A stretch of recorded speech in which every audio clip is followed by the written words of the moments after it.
Señoras, señores, Paul Claudel ha dicho en una página indigna de Paul Claudel que los espectáculos que nos esperan, más allá de nuestra muerte física, no se parecerán sin duda a los que nos muestra Dante en el infierno, en el purgatorio y en el paraíso.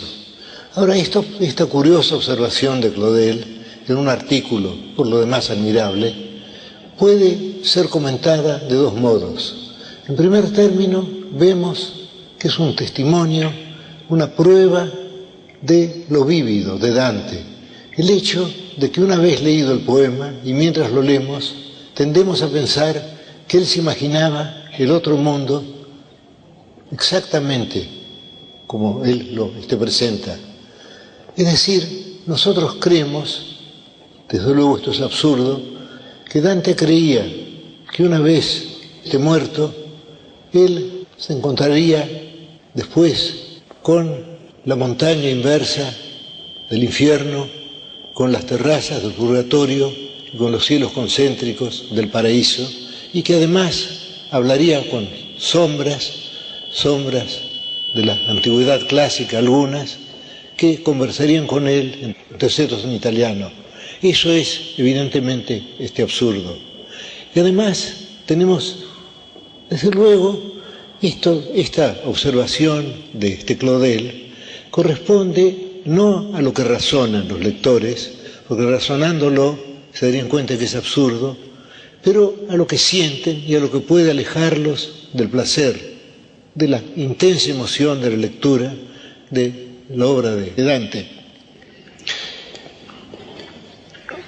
Pero para refutarla tenemos varios testimonios, y uno de ellos sería una definición atribuida, creo, al hijo de Dante, que dijo que en la Divina Comedia su padre se había propuesto mostrar el mundo de los pecadores bajo la imagen del infierno, la vida de los penitentes bajo la imagen del purgatorio y la vida de los justos bajo la imagen del cielo. Es decir, no se leyó aquello de un modo solamente literal. Y tenemos además el testimonio de Dante en la epístola dedicada a Can Grande de la Scala. Esa epístola ha sido considerada apócrifa, pero de cualquier modo no puede ser muy posterior a Dante y de cualquier modo fue verosímil. Y en esa epístola Dante dice que su comedia puede ser leída de 4 modos distintos, y uno de esos modos es el modo literal, y los otros son, por ejemplo, el modo alegórico. Según ese modo tendríamos en Dante al hombre, tendríamos en Beatriz a la fe, y en Virgilio tendríamos a la razón. Pero, desde luego, esta idea de un texto capaz de múltiples lecturas es algo típico, algo característico de la Edad Media, esa Edad Media tan calumniada y tan compleja, esa Edad Media que nos dio la arquitectura gótica, que nos dio también las sagas, que nos dio la filosofía escolástica, en la que todo está discutido por un vocabulario distinto del vocabulario clásico, y que nos dio sobre todo la Divina Comedia, que seguimos leyendo y que sigue admirándonos ahora y que durará más allá de nuestra vida, mucho más allá de nuestras vigilias, y que será enriquecida por cada generación de lectores. En la Edad Media era común el concepto de un texto capaz de una lectura múltiple, o como malamente decimos ahora, de ser leído en varios planos. Y así tenemos aquella admirable sentencia de Scoto Erigena, que dijo que la escritura es un texto que encierra infinitos sentidos, que puede ser leído de infinitos modos, y lo compara con el plumaje tornasolado del pavo real. Y tenemos también a los cabalistas hebreos, y los cabalistas dijeron que la escritura ha sido escrita para cada uno de los fieles, lo cual no es increíble si pensamos que el autor del texto y el autor de los lectores es el mismo, Dios. Es decir, Dante no tuvo por qué suponer que lo que él nos muestra corresponde a una imagen real de este mundo, de la muerte. No, no hay tal cosa.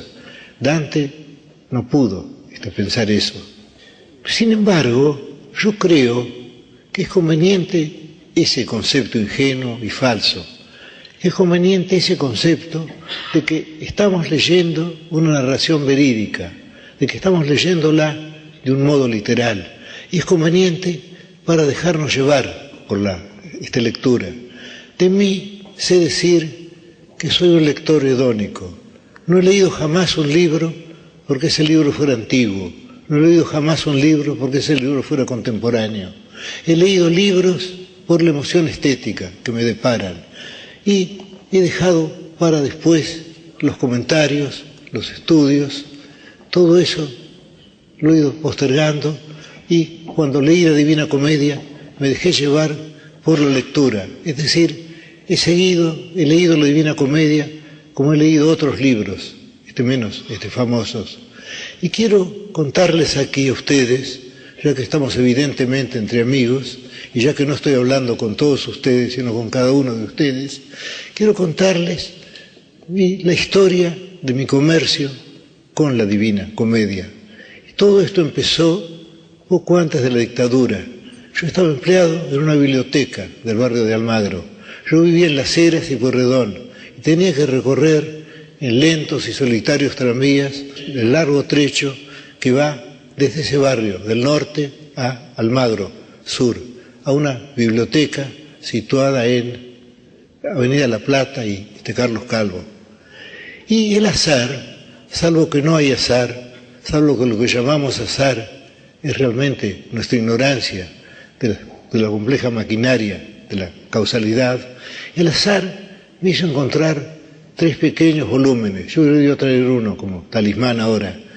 3 pequeños volúmenes en la librería Mechel, que corresponde a tantos recuerdos míos.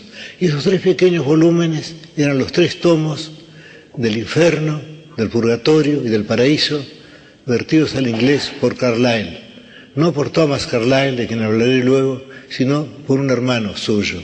Y ese libro era muy cómodo, cabía exactamente en mi bolsillo, y en una página estaba el texto italiano, y en la otra el texto inglés, vertido literalmente al inglés por el hermano de Carlyle. Y entonces yo imaginé este modus operandi, ya que mi ignorancia del italiano era perfecta, es decir, sabía del italiano aquellas palabras que se parecen al español, nada más, lo cual ya es saber buena parte del italiano. Son 2 idiomas hermanos, ya lo sabemos. Pues bien, yo leía primero un versículo en prosa inglesa, un terceto en prosa inglesa. Luego leía el mismo versículo, el mismo terceto, lo leía en italiano. Y luego iba siguiendo así hasta llegar al fin del canto, y luego leía todo el canto en inglés, y luego todo el canto en italiano. Y ya en esa primera lectura observé que las traducciones no pueden ser un sucedáneo, un ersatz del texto. La traducción puede ser en todo caso un medio para acercar al lector al texto, sobre todo en el caso del español. Creo que Cervantes, en alguna parte del Quijote, dice que con 2 ochavos de lengua toscana, no usa la palabra ochavos, usa otra, uno puede entender. Esos 2 ochavos de lengua toscana me fueron dados por la semejanza fraterna del italiano y del español. Y ya entonces observé que los versos, sobre todo los grandes versos, los versos de Dante, los versos son mucho más que lo que significan. Los versos son su entonación, su acentuación, y así algo que puede no ser nada traducido a otro idioma, puede ser un gran verso en el texto. Y eso lo observé desde este principio. Y más o menos, cuando llegué a la cumbre del purgatorio, cuando llegué al paraíso desierto, ahí, en aquel momento en que Dante está abandonado por Virgilio y se encuentra solo y lo llama, en aquel momento sentí que podía leer directamente el texto italiano y solo mirar de vez en cuando el texto inglés que estaba en la página opuesta. Y leí así los 3 volúmenes, en esos lentos viajes en tranvía. Y después leí otras ediciones. He leído muchas veces la Divina Comedia. La verdad es que no sé italiano, no sé otro italiano que el que me enseñó Dante, maestro eximio, a mí, pésimo alumno, y el que me enseñó después Ariosto, cuando leí El Furioso, y luego, el más fácil desde luego, de Croce. Yo he leído casi todos los libros de Croce, y no siempre estoy de acuerdo con él, pero siento su encanto, y el encanto es, como dijo Stevenson, una de las cualidades esenciales que debe tener un escritor. Y así leí muchas veces la comedia, en distintas ediciones cada vez, y ya pude gozar de los comentarios, y de todas ellas, 2 me impresionaron particularmente, la de Attilio Momigliano y la de Carlo Grabher, esas 2. Y luego hubo otras también, la de Torraca, la de Scartazzini. Yo leía todas las ediciones que encontraba y me distraía leyendo los distintos comentarios, las distintas interpretaciones de esa obra múltiple. Y fui notando así como en las ediciones más antiguas el comentario historiológico. Luego viene, sobre todo en el siglo XIX, el comentario histórico, el comentario literario. Y actualmente, en esas 2 ediciones que he mencionado, la de Momigliano y de Grabher, el comentario estético, en que se nos hace notar la acentuación de cada verso, lo cual es una de las máximas virtudes de Dante. Impíamente se ha comparado a Milton con Dante, pero Milton tiene una sola música, es lo que se llama the lofty style en inglés, el estilo sublime, y esa música es siempre la misma, más allá de las emociones de los personajes. En cambio, en Dante, como en Shakespeare, desde luego, la música va siguiendo las emociones. La entonación, la acentuación es lo principal. Cada frase debe ser leída y es leída en voz alta. Digo es leída en voz alta porque cuando leemos versos que son realmente admirables, que son realmente buenos, tendemos a leerlos en voz alta. Hay algo en un verso bueno que no permite que lo lean en voz baja. Si podemos leer un verso en voz baja, no es un verso válido. El verso exige la pronunciación. El verso siempre recuerda que fue un arte oral antes de ser un arte escrito. Es decir, el verso recuerda que fue un canto. Y 2 frases que yo querría recordar aquí, que desde luego concuerdan con lo que he dicho. Una es la de Homero, o la de los griegos que llamamos Homero, que dice en la Odisea que los dioses tejen desventuras para los hombres, para que las generaciones venideras tengan algo que cantar. Y la otra, muy posterior, que repite lo que dijo Homero, menos bellamente, de Mallarmé, que dice, tout aboutit en livre, todo para en un libro. Y aquí tenemos las 2 diferencias. Los griegos hablaban de generaciones que cantan, y en cambio Mallarmé habla de un objeto, una cosa entre las cosas, un libro. Pero la idea es la misma, la idea de que las cosas, de que nosotros estamos hechos para el arte, estamos hechos para la memoria, estamos hechos para la poesía, o posiblemente estamos hechos para el olvido también, pero algo queda, y ese algo es la historia o la poesía, que no son esencialmente bien distintas. Yo leí a Dante en muchas ediciones, y ahora querría decir algo sobre Dante, personalmente.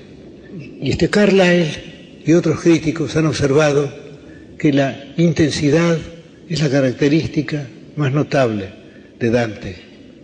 Y si pensamos en los 100 cantos del poema, parece realmente un milagro que esa intensidad no amaine en ningún momento, salvo en algunos lugares del paraíso, que para el poeta fueron luz y para nosotros sombra, salvo en esos lugares de los cuales no somos dignos aún, o yo no soy digno aún, porque creo que la obra siempre es superior a mí, estoy hablando de Dante, desde luego, salvo en esos lugares se mantiene una constante intensidad. No recuerdo ejemplo ejemplo análogo que pueda comparársele de otro escritor, salvo quizá la tragedia Macbeth de Shakespeare. Macbeth, que empieza con las tres brujas, o con las tres parcas, o las tres hermanas fatales, y que luego sigue hasta la muerte del héroe, y en ningún momento afloja la intensidad. Y eso lo encontramos en la Divina Comedia. Pero hay otro rasgo de Dante, sobre el cual yo querría insistir ahora, ya que suele olvidarse, y es la delicadeza de Dante. Siempre pensamos en el sombrío y sentencioso poeta florentino, y olvidamos que la obra está llena de delicias, está llena de deleites, está llena de ternuras, y esas ternuras no son humorismos, no son algo agregado a la obra, son parte misma de la trama. Y podría recordar algunos ejemplos de ello. Por ejemplo, Dante habrá leído en algún libro de geometría que el cubo es el más firme de todos los sólidos. Bueno, pues bien, es una observación corriente, en sí no tiene nada de poética, y sin embargo Dante la usa por una metáfora y habla del hombre que debe soportar la desventura, y habla del hombre que es ben tetrágono ai colpi di fortuna, el hombre que es un buen tetrágono, que es un buen cubo. Y eso es realmente raro. Y luego tendríamos también aquella extraña metáfora de la flecha. Dante quiere hablar de la rapidez de la flecha. La flecha sale del arco y se clava en el blanco. Pues bien, Dante nos dice que se clava en el blanco y que sale del arco y que deja la cuerda. Es decir, invierte el principio y el fin para mostrar cuán rápidamente ocurren esas cosas. Y luego hay un verso que está para siempre en mi memoria, y es aquel verso del primer canto del Purgatorio, aquel verso en que se refiere a esa mañana increíble en la montaña del Purgatorio, en el Polo Sur, y ahí Dante, que ha salido de la suciedad, que ha salido de la tristeza, del horror del infierno, Dante que acaba de purificarse de todo ese humo y de toda esa tristeza irreparables, Dante dice: dolce color d'oriental zafiro. Hay que decir oriental, el verso obliga a la voz esa pausa. Dolce color d'oriental zafiro, que se acolleva en el sereno aspecto y lo que viene después. Pero yo querría demorarme sobre el curioso mecanismo de ese verso, salvo que la palabra mecanismo es una palabra demasiado dura para lo que quiero decir. Pues bien, Dante describe el cielo oriental, describe la aurora, entonces compara el color de la aurora con un zafiro, y lo compara con un zafiro que se llama zafiro oriental, zafiro del oriente. Entonces tenemos en dolce color d'oriental zafiro, tenemos como un juego de espejos, ya que el oriente se explica por el color del zafiro, y ese zafiro es un zafiro oriental, es decir, un zafiro en el cual que está cargado de la riqueza de toda la palabra oriental, que está lleno, digamos, de las 1001 noches, que Dante no conoció, pero que sin embargo ahí están. Y luego tendríamos aquel otro famoso verso final del canto quinto del infierno: e cade como corpo morto, cade.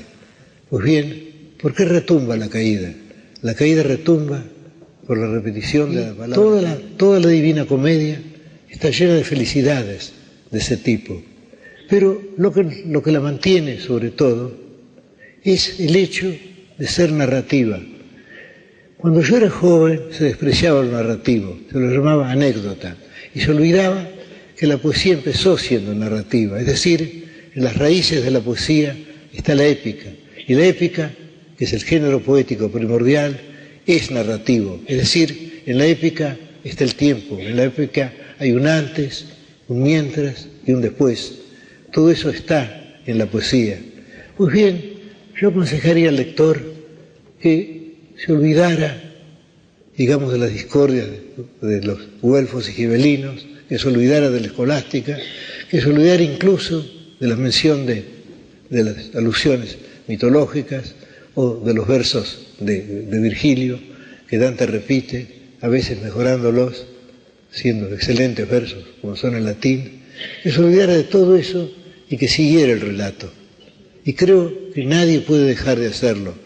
Entramos en el relato, entramos de un modo casi mágico, porque actualmente, cuando se cuenta algo sobrenatural, se trata de un escritor incrédulo que se dirige a lectores incrédulos y tiene que preparar lo sobrenatural. En cambio, Dante no necesitaba eso. Nel mezzo del cammin di nostra vita mi ritrovai per una selva oscura. Es decir, a los 35 años me encontré en mitad de una selva oscura que puede ser alegórica, pero en la cual creemos físicamente. A los 35 años, porque en los Salmos se aconseja la edad de 70 años a los hombres prudentes. Se entiende que después todo es lo que llaman en inglés weariness of the flesh, todo ya es tristeza, todo eso sobra. De modo que cuando Dante escribe nel mezzo del cammin di nostra vita, no está usando una vaga frase retórica, está diciéndonos exactamente la fecha de la visión. ¿De la visión? ¿De qué visión? Yo no creo que Dante fuera un visionario. Una visión es algo más breve. Es imposible una visión tan larga como la de esta Divina Comedia. No puede ser así. La visión fue una visión voluntaria. Y creo que debemos abandonarnos de esa visión y leerla. Y aquí llegamos a un tema muy interesante, que es el tema de la fe poética. Dijo Coleridge que la fe poética es la suspensión voluntaria de la incredulidad. Y es fácil ilustrar esto. Por ejemplo, si asistimos a una representación de teatro, sabemos que en el escenario hay hombres disfrazados que repiten palabras que Shakespeare o Ibsen o Pirandello les han puesto en la boca, pero nosotros aceptamos que esos hombres no son disfrazados, que ese hombre disfrazado que monologa lentamente las antesalas de la venganza es realmente el príncipe de Dinamarca, Hamlet. Nos abandonamos a eso. En el cinematógrafo es aún más curioso el procedimiento, porque estamos viendo no ya a disfrazados, sino fotografías de disfrazados, y sin embargo creemos en ellos mientras dura la representación. Y en el caso de Dante, como he dicho, es tan vívido todo que llegamos a suponer que Dante creyó en su otro mundo, de igual modo que creyó, como bien pudo creer, en la geografía geocéntrica y no en la geografía heliocéntrica, o en la astronomía geocéntrica y no en las otras astronomías que han seguido después. He dicho, creemos eso, que conocemos profundamente a Dante. Creo que conocemos a Dante como no conocemos a ningún otro poeta. Lo conocemos, ante todo, por un hecho que fue señalado por Paul Groussac, el hecho de que la comedia está escrita en primera persona. Y eso no es un mero artificio gramatical, eso no significa decir vi en lugar de vieron o en lugar de fue. No, significa algo más. Significa que Dante es uno de los personajes de la comedia. Y esto, según señala Groussac, fue un rasgo nuevo. Podríamos decir que antes de Dante, San Agustín escribió sus confesiones. Pero esas confesiones, precisamente por su retórica espléndida, no están tan cerca de nosotros como lo está este Dante, ya que la espléndida retórica del africano se interpone entre lo que quiere decir y lo que nosotros oímos. Y ese hecho de la retórica que se interpone es bastante frecuente, es desgraciadamente frecuente. La retórica debería ser un puente, un camino, y a veces es una muralla, un obstáculo. Y esto se observa en el caso de escritores tan distintos como Séneca, como Quevedo, como Milton, como Lugones. En todos ellos, diríase que lo que ellos dicen se interpone entre ellos y entre nosotros. Pues bien, en el caso de Dante lo tenemos a él. Lo conocemos sin duda de un modo más íntimo que el modo con que pudieron conocerlo sus contemporáneos. Casi diría yo que lo conocemos como lo conoció Virgilio, que fue un sueño suyo, sin duda más que lo que pudo conocerlo Beatriz Portinari, sin duda más que nadie, porque él se coloca ahí y él está en el centro de la acción y todas las cosas son no solo vistas por él, sino que él toma parte y esa parte no siempre está de acuerdo con lo que describe, es lo que suele olvidarse. Tenemos a Dante aterrado por el infierno, tiene que estar aterrado, no porque fuera cobarde, sino porque es necesario que esté aterrado para que creamos en el infierno. Dante está aterrado, Dante siente miedo. Y luego Dante opina sobre las cosas y sabemos cómo opina de ellas, no por lo que dice, sino por lo poético, por la entonación, por la acentuación de este lenguaje. Pues bien, tenemos el otro personaje, ya que yo diría que hay tres personajes en la comedia, y ahora hablaré del segundo. El segundo personaje es Virgilio. Y Dante ha logrado que tengamos dos imágenes de Virgilio. Una, la imagen que nos deja la Eneida o que nos dejan las Geórgicas. Y la otra, la imagen más íntima que nos deja la poesía, la piadosa poesía de Dante. Uno de los temas de la literatura, como uno de los temas de la realidad, es la amistad. Yo diría que la amistad es nuestra pasión argentina. Y hay muchas amistades en la literatura está tejida de amistades. Podemos evocar ahora alguna de ellas, las primeras que se me ocurren. ¿Por qué no pensar en Quijote y Sancho, o en Alonso Quijano y Sancho, ya que para Sancho Alonso Quijano es Alonso Quijano y solo al fin llega a ser Don Quijote? ¿Por qué no pensar en ellos? ¿Por qué no pensar en Kim y en Lama? ¿Por qué no pensar en nuestros dos gauchos que se pierden en la frontera? ¿Por qué no pensar en el viejo tropero y en Fabio Cáceres? Pues bien, la amistad es un tema común, pero generalmente los escritores suelen recurrir al contraste entre los dos amigos. He olvidado otros dos amigos ilustres, Bouvard y Pécuchet también. Ahí tenemos también el contraste de los dos. En el caso de Dante es más delicado el procedimiento. No es exactamente un contraste, aunque desde luego tenemos la actitud filial de Dante. Dante viene a ser como un hijo de Virgilio. Y al mismo tiempo, Dante es superior a Virgilio porque Dante se cree salvado. Dante cree que merecerá la gracia o que la ha merecido, ya que le ha sido dada la visión. Y en cambio, en el principio del infierno, él sabe que este Virgilio es un alma perdida, es un réprobo. Y el mismo momento en que Virgilio le dice que él no podrá acompañarlo más allá del purgatorio, en ese mismo momento en que Dante siente que Virgilio será para siempre un habitante del terrible, nobile Castello, donde están las grandes sombras de los grandes muertos de la antigüedad, los que por ignorancia invencible no alcanzaron la palabra de Cristo, en ese mismo momento Dante le dice: tu duca, tu signore, tu maestro. Y luego, más adelante le dice: tu sarai primo, yo sarò secondo. Bueno, es decir, para cubrir ese momento, Dante lo saluda con palabras magníficas y habla del largo estudio y del gran amor que le han hecho cercar este volumen, buscar este volumen. Y siempre se mantiene esa relación entre los dos. Esa figura esencialmente triste de Virgilio.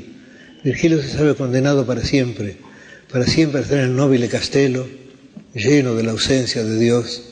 Y en cambio a Dante le será permitido ver a Dios, les ha permitido comprender el universo. Bueno, pues tenemos esos dos personajes y luego hay otro personaje, un tercer personaje que ustedes ya habrán adivinado, sin duda. Pues bien, tenemos además de eso, tenemos miles, tenemos centenares de personajes, tenemos una multitud de personajes y esos personajes se ha dicho que son episódicos. La palabra es falsa, yo diría que son eternos. Una novela contemporánea requiere 500 o 600 páginas para hacernos conocer a alguien, si es que lo conocemos. En cambio, a Dante le basta un solo momento de una vida. Y en ese momento el personaje está definido para siempre. Y Dante busca ese momento central.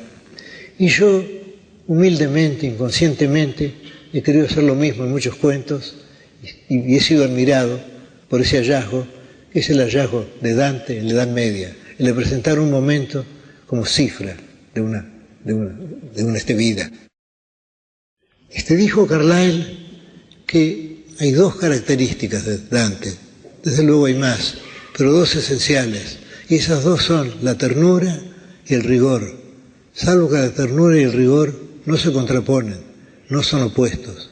Es decir, por un lado está la ternura humana de Dante, lo que Shakespeare llamaría the milk of human kindness, la leche de la bondad humana, y por el otro está el saber que somos habitantes de un mundo riguroso, que hay un orden, y ese orden corresponde al otro, al tercer interlocutor.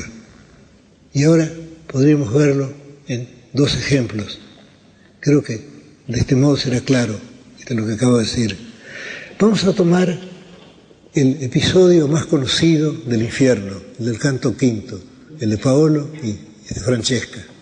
Y yo no quiero abreviar lo que Dante ha dicho, sería una irreverencia mía decir en otras palabras lo que él ha dicho para siempre en su italiano, sería una irreverencia que no tratar de compendiarlas, pero quiero recordar simplemente las circunstancias. Dante y Virgilio llegan, creo que es el segundo círculo, y ahí ven el remolino de almas, y sienten el hedor del pecado, el hedor del castigo, y hay circunstancias físicas desagradables, por ejemplo, Minos, que se enrosca la cola para significar a qué círculo tienen que bajar los condenados. Eso se ha puesto deliberadamente feo, porque se entiende que nada puede ser hermoso en el infierno. Entonces, cuando llegan a ese círculo, en el cual están penando los lujuriosos, y hay grandes nombres ilustres. Digo grandes nombres porque Dante, cuando empezó a escribir el canto, no había llegado todavía, digamos, a la perfección de su arte, al hecho de hacer que los personajes fueran algo más que sus nombres. Y sin embargo, esto le sirvió a él.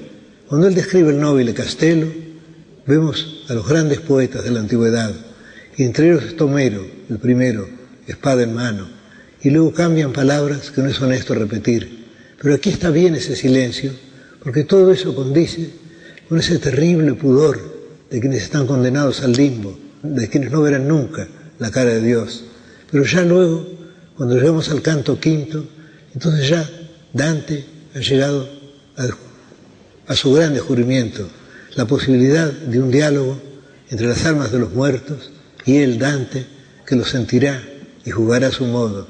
No lo juzgará, él sabe que él no es el juez es otro, es el tercer interlocutor, es la divinidad.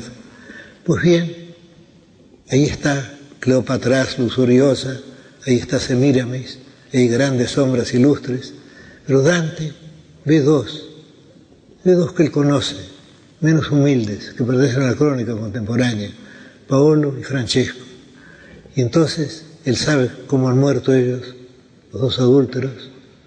Estamos en el infierno, estamos ante dos réprobos, y Dante los compara con dos palomas llamadas por el deseo, porque la sensualidad tiene que estar también en esa escena, en lo esencial de la escena.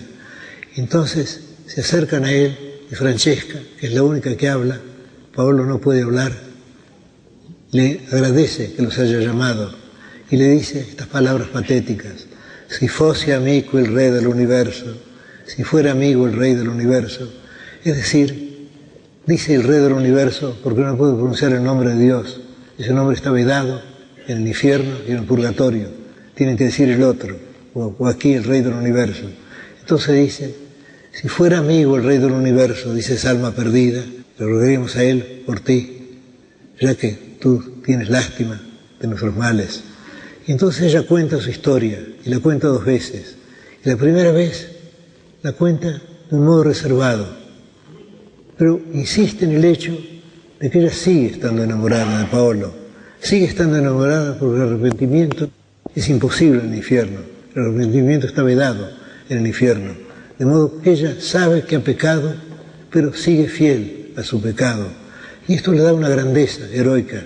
Sería terrible, por ejemplo, que se lamentara, que se arrepintiera, que se quejara de lo ocurrido. No, ella acepta ese castigo, sabe que ese castigo es justo y sigue queriendo.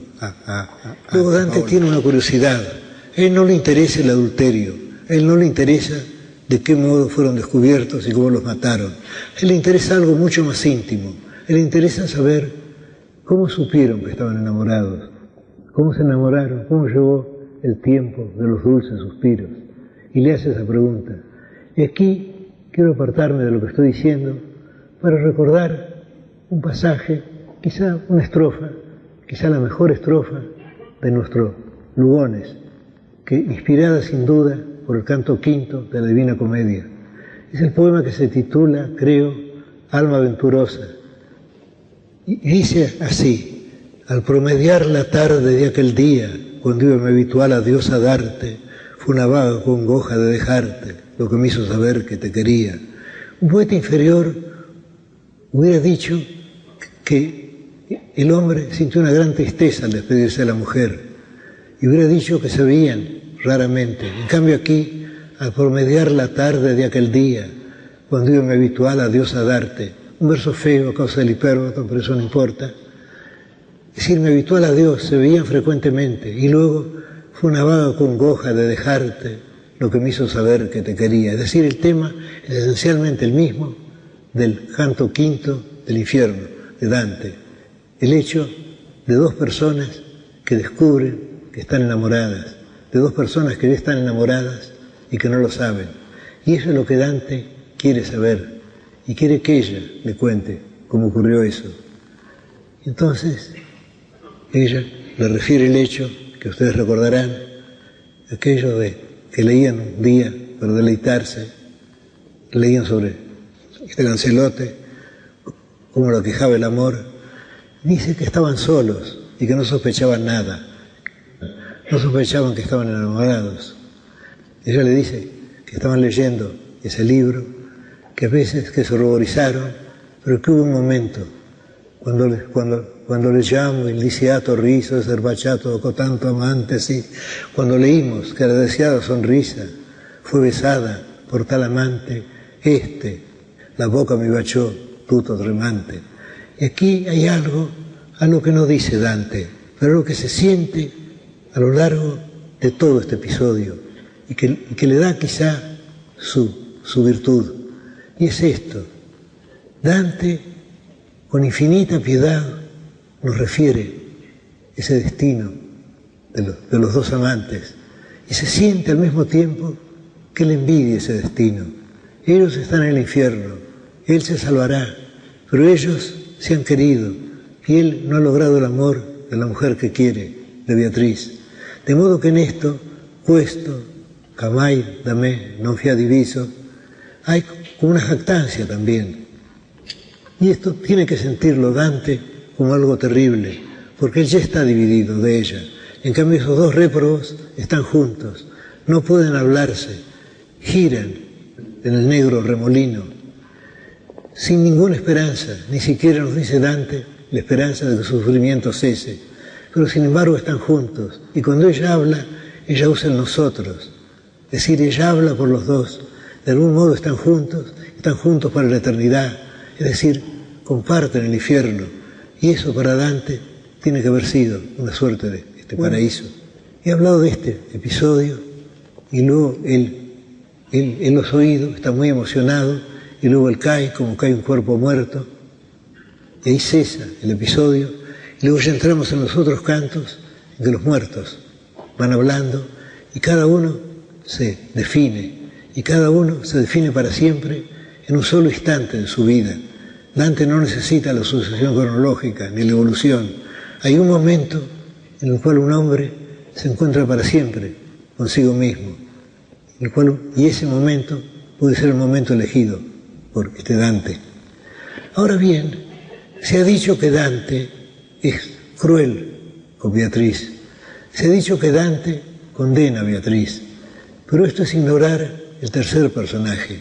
He hablado de Dante, he hablado de Virgilio, y el tercer personaje es la divinidad, el tercer personaje es Dios, y eso no coincide con Dante.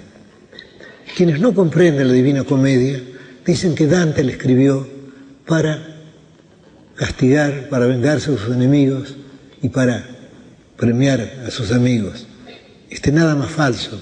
Tenemos esa frase falsísima de Nietzsche que dice que Dante es la hiena que versifica entre las tumbas. La hiena que versifica, es una contradicción. Pero Dante sabe que hay pecados imperdonables, que hay pecados capitales. Y entonces, para cada uno de los ejemplos, él elige una persona que solo ha cometido ese pecado, una persona que es adorable, que es admirable en todo lo demás. Por eso Francesca y Paolo solo son lujuriosos, no tienen ningún otro defecto, no tienen que tenerlo, porque si no ya serían otras circunstancias que se agregan. Basta que un hombre haya cometido cierto pecado para incurrir de ese modo en el castigo. Y eso es lo que Dante quiere mostrarnos. Ahora, esa idea, ese concepto de Dios como indescifrable, es un concepto que ya encontramos en otro de los grandes libros esenciales de la humanidad, el que Freud creía que el mejor libro, el primer libro de literatura, en el libro de Job.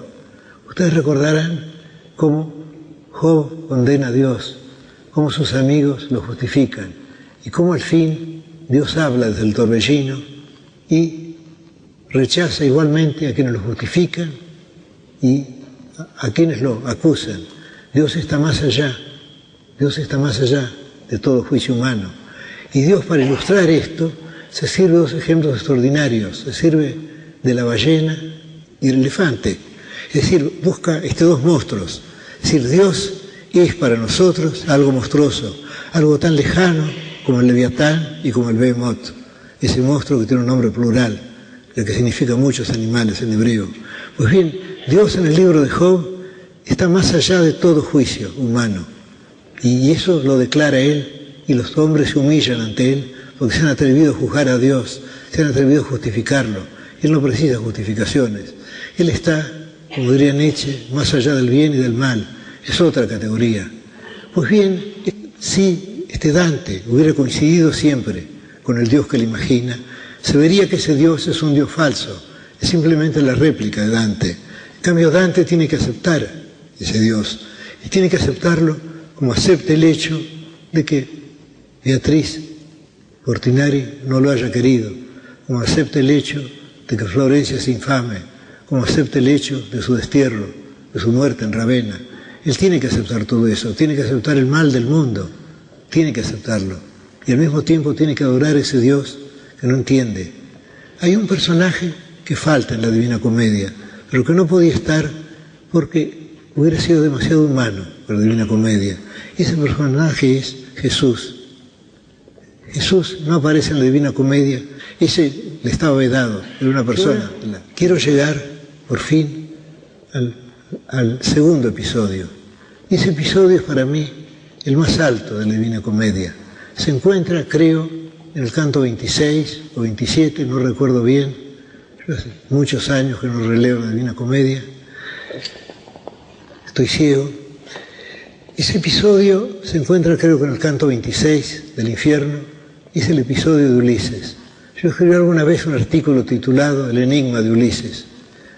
Lo publiqué, lo perdí después y voy a tratar de reconstruirlo ahora para ustedes, porque creo que es el más enigmático de los episodios de la comedia, y quizá el más intenso, salvo que es muy difícil, tratándose de cumbre, saber cuál es la más alta. Pero vuelvo al episodio de Ulises. Llegan a una bolla, creo que es la octava, que es la de los embaucadores. Ahí al principio hay una apóstrofe contra Venecia, se dice que bate sus alas en el cielo y en la tierra, y que su nombre se dilata por el infierno, y luego después ven desde arriba los fuegos, y adentro de los fuegos, adentro de las llamas, están las almas de los embaucadores, que están ocultas también, ya que procedieron ocultando. Y esas llamas se mueven. De Dante está por caerse, lo sostiene Virgilio, o la palabra de Virgilio lo sostiene, y luego se habla de quienes están adentro de esas llamas. Y Virgilio menciona dos altos nombres, el nombre de Ulises y el nombre de Diomedes. Y los dos están allí porque fraguaron la guato del cabal, fraguaron la emboscada del caballo de Troya, que permitió a los griegos entrar en la ciudadela, sitiada. Y ya que hablé del caballo de Troya, quiero recordar una hermosa imaginación que leí a este respecto. La fecha es algo posterior a Dante, está en uno de los Canterbury Tales de Chaucer. Se habla del caballo de Troya y se dice que el caballo no fue, como pudo haberse creído, un caballo de madera lleno de guerreros, esa ficción es burda, sino que el caballo fue un caballo alucinatorio, una visión, una forma que tomó el ejército griego para entrar en Troya. Lo que entró en Troya, lo que entró en la ciudadela, fue el ejército griego, pero por artes mágicas los troyanos lo vieron un gran caballo de madera, como una ofrenda. Pues bien, ahí están Ulises y ahí está Diomedes. Y Dante quiere conocerlos. Y entonces le dice a Virgilio su deseo de hablar con estas dos ilustres sombras de la antigüedad, con estos grandes héroes claros de la antigüedad. Y Virgilio aprueba su intento. Le dije que sí, pero que lo deje hablar a él, que es mejor que él no le hable, que se trata de griegos soberbios. Y esto ha sido explicado de diversos modos. Torcuato Tasso cree que Virgilio quiere hacerse pasar por Homero, pero esta sospecha es del todo absurda, es indigna de Virgilio. Pensemos más bien que Virgilio cantó a Ulises y a Diomedes, y que si Dante los conoció fue porque se los había hecho conocer Virgilio. Podemos dejar esas otras hipótesis de que Dante hubiera sido despreciado por ser descendiente de Eneas o por ser un bárbaro despreciado por los griegos. No, luego hay algo mucho más patético aquí. Pensemos que Virgilio, como Diomedes y como Ulises, es un sueño de Dante. Dante está soñándolos, pero los sueña con tal intensidad, los sueña de un modo tan vívido, que puede pensar que esos sueños, que no tienen otra voz que la que él les da, que no tienen otra forma que la que él les presta, pueden despreciarlo a él, que no es nadie, que no ha escrito aún su Divina Comedia. Es decir, Dante ha entrado en el juego, ha entrado como nosotros entramos. Dante está también embaucado por la Divina Comedia.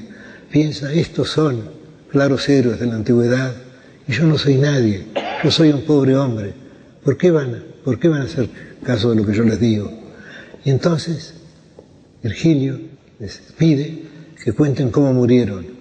Y entonces habla la voz de Ulises, la voz del invisible Ulises. Ulises no tiene cara, Ulises está dentro de la llama y habla Ulises.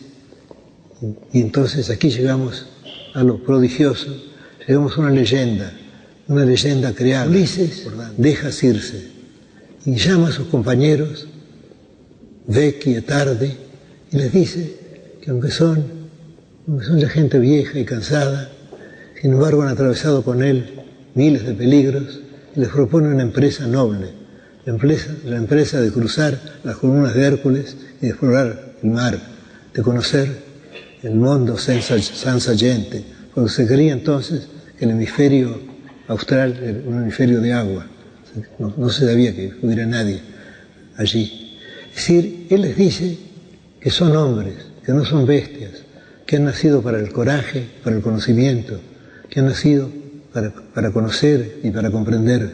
Y entonces ellos los siguen y hacen alas de sus remos.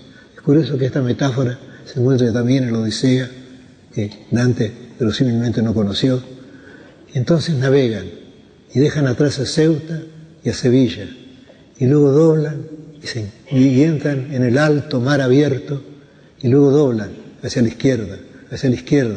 Siempre la izquierda significa el mal en la comedia. Para ascender por el purgatorio se va por la derecha, para ascender por el infierno por la izquierda, es decir, el lado siniestro. Se sabe que las dos palabras son lo mismo.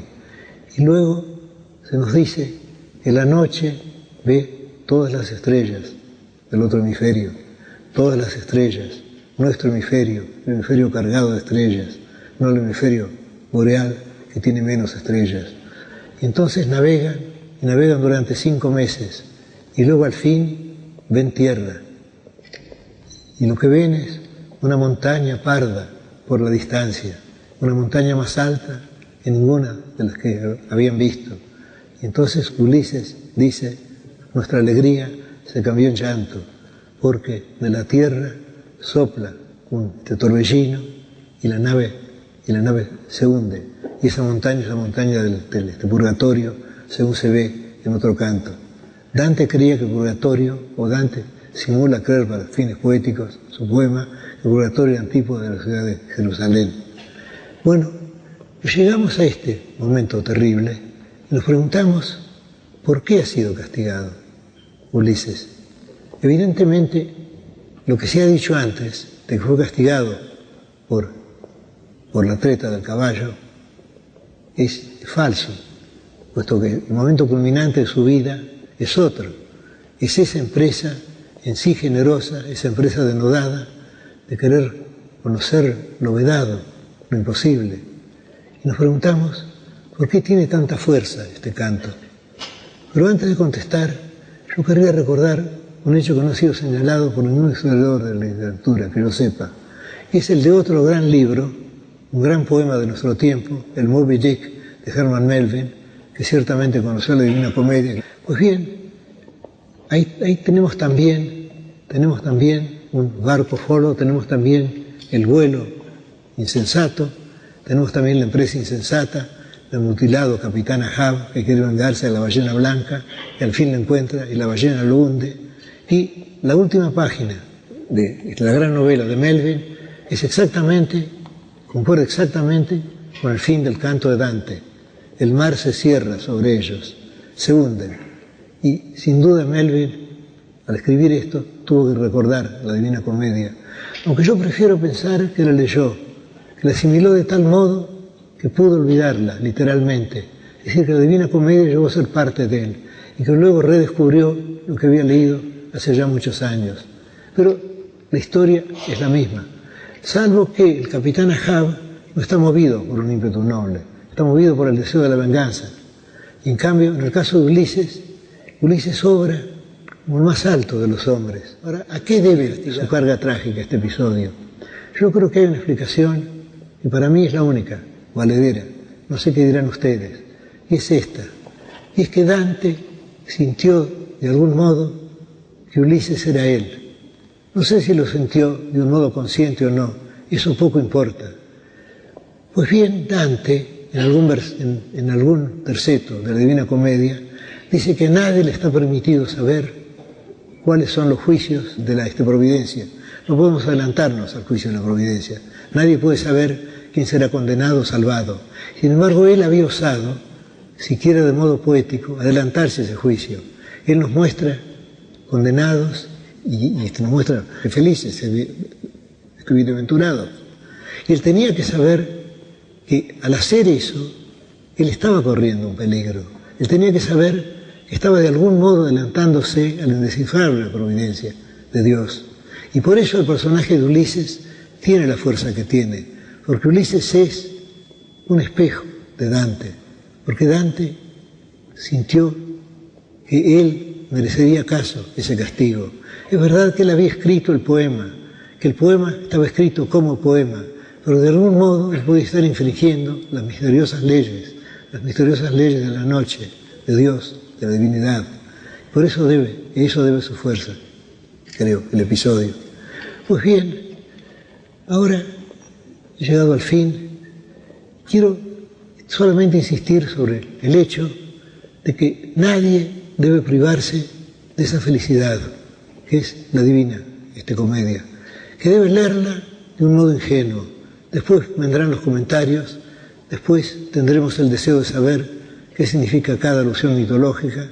Queremos ver, por ejemplo, cómo Dante tomó un gran verso de Virgilio y acaso lo mejoró traduciéndolo Pero al principio debemos leerlo con una fe de niños, debemos abandonarnos al libro. Y ese libro es algo que nos acompañará hasta el fin. A mí me ha acompañado durante tantos años y sé que apenas he empezado a leerlo. Sé que si lo abro mañana encontraré cosas que no he encontrado hasta ahora. Sé que ese libro irá más allá de mi vigilia y de nuestras vigilias. Muchas gracias.